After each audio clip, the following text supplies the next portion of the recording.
What up, guys?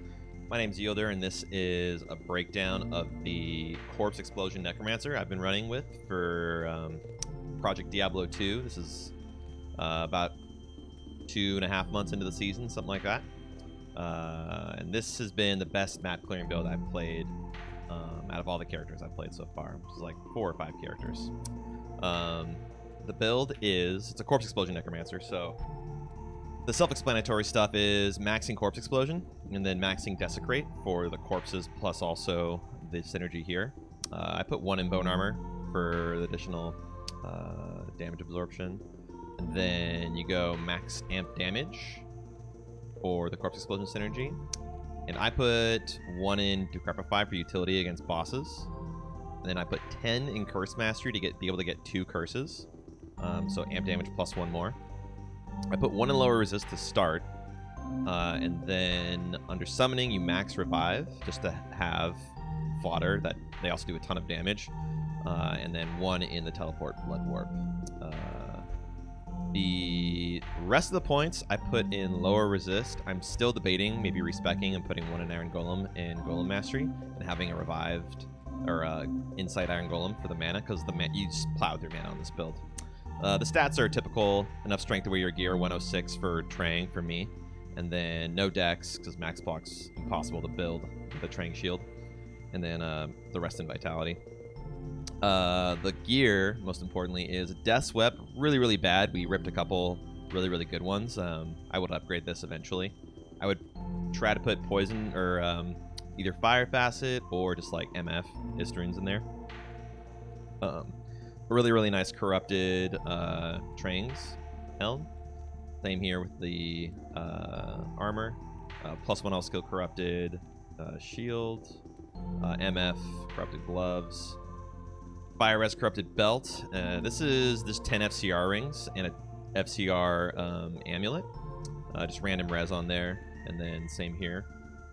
And that's to use D-Web, because life after kill and mana after each kill are the reason I'm using D-Web. It's got 3 to the skills that I care about, but it also just helps it sustain so much that I think it's worth it. I was using Hodo and then like Wisp Projector and I think like a Nagel and then like maybe Mara's or something like that. And it just wasn't as good as this, I think, for running maps in particular. We're wearing War Traps just for the extra MF. I was using like Trex or Water Walks before, but I find just this guy can kill stuff anyway.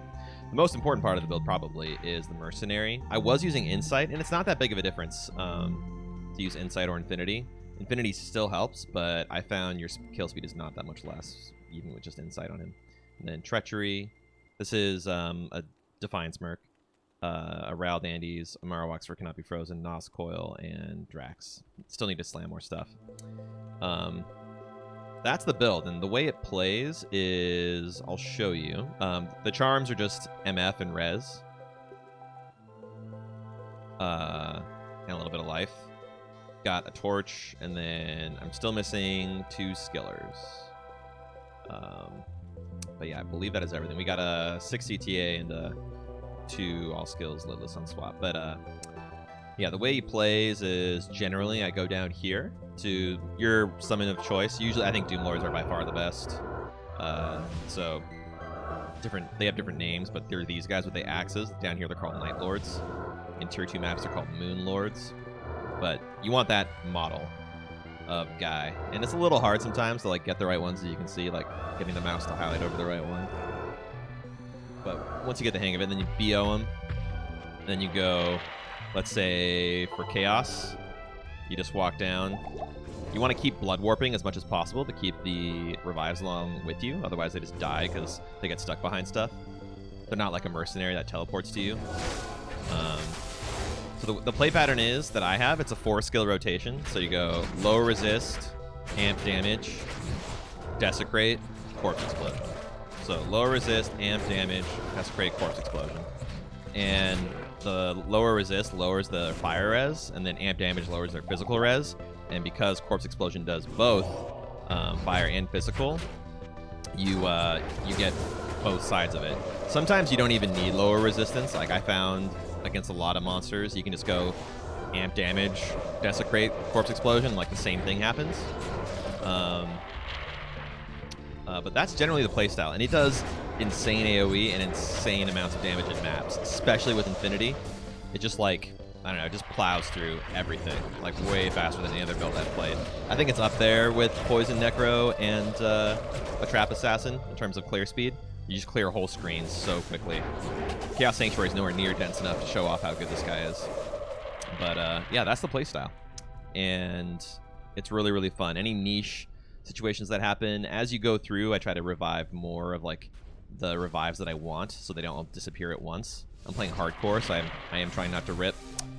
My res is way over maxed for maps that have minus player res. I always keep move only on left click just because when you teleport, monsters do target you first, so I want to be able to move right afterwards. Right after you teleport, so the summons get unstuck and move out with my merc. I think that's most of it. Bone Armor, which I recast like kind of compulsively, has the same cooldown as Blood Warp, the teleport, so you gotta be a little bit careful about that if you're trying to like teleport out, but you just cast Bone Armor, you might get stuck sometimes. That's most of it. Fire Immune's the main thing that's have a hard time killing. If there's something Fire Immune and Physical Immune, you can't break either of them. It's pretty rare. It's like only happened like once. That can be really, really tough for you to kill, but usually your Merc can finish them. And yeah, I would take you through a whole map, but I gotta keep the videos pretty short. But yeah, just basically know that this guy clears map screens like really, really easy. Tier 1, Tier 2, and Tier 3 has no problems with immunities, and so far it's like the most satisfying character I've had to play. That's also very, very safe in maps. Yeah, that's the Corpse Explosion Necro. I did just remember one last thing, is that this amulet, when I had Wisp Projector and Nagel on, could be Rising Sun. Rising Sun's really good for the minus enemy fire res. And then one more quick note, which I forgot to mention, is the Fire Mastery that you get from Triangles is what helps Corpse Explosion so much. You get +6 to Fire Mastery, and gets plus from your skills, and helps the damage from Corpse Explosion because it's fire damage. So that's like the big reason for using Trangs while you're on Corpse Explosion Necro. Yeah, that's basically everything, and it's a blast to play. Boom. Hit you all next time.